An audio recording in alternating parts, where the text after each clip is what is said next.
Hello and welcome to Tile TV, brought to you by Del Tile. I'm your host, Jennifer Riley. In the past several years, large format tile has exploded in popularity. Manufacturers who have invested in this technology can now offer designers and consumers the ability to choose very large tiles in multiple size patterns and varying thicknesses. They also have the ability to rectify the edges, creating very minimal grout widths, giving a more realistic appearance to products that replicate wood or stone. Because of this trend, tile contractors and their builder or general contractor are faced with the increasing challenge of preparing a substrate for tile that is very flat, often exceeding the capability of the builder or concrete professional. This has led to the increasing use of cementitious self-leveling underlayments. Although these products have been used extensively on large commercial projects, it is now becoming essential for residential installation crews to be properly trained in the use of self-levelers as well. Some important items to consider when working with self-levelers is that not all of these products are formulated the same, so it is essential that your crews follow the manufacturer recommendations of the system they are using. This is not a trial and error type product. The amount of water ratio used to the self-leveler is very important, as is applying the primer to the substrate in the proper thickness. Another common mistake made by installation crews is not waiting for the primer to properly dry. Depending on the size of the project, self-levelers are sometimes mixed in a barrel and poured onto the substrate, and sometimes sent through a pump system. No matter which method is used, it is important to have the proper amount of help available to move the self-leveling product around with a gauge.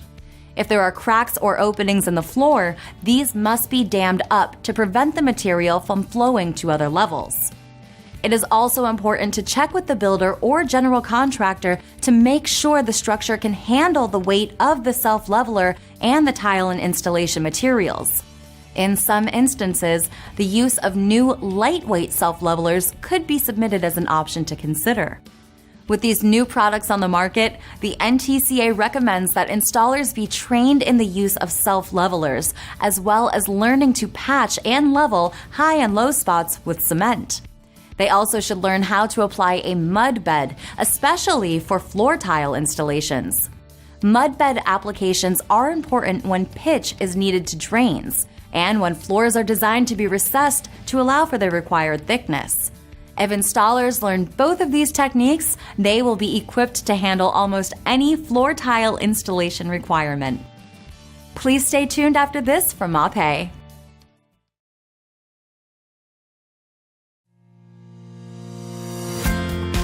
In an industry first, Mapei has bundled color technology with artistic knowledge to develop an expanded 40-color palette divided into 5 color collections. Each color collection captures a refreshed range of color trends and is themed with a distinct personality.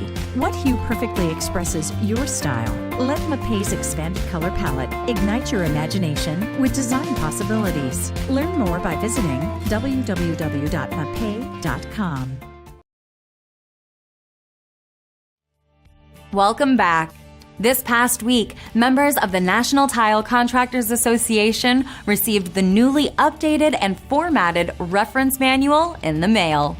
The manual is one of the most respected industry documents and belongs in the office or home of anyone involved in the sale or installation or specification of ceramic tile and natural stone. Members can order additional copies of the manual for their employees or customers at a discounted price. The manual used to be a member-only benefit, but several years ago, the NTCA Board of Directors felt this document was so important to the tile industry that they made it available to everybody. Go to the NTCA store at www.tile-assn.com to get the 2016-2017 version. Thank you for watching this episode of Tile TV. We look forward to seeing you next time.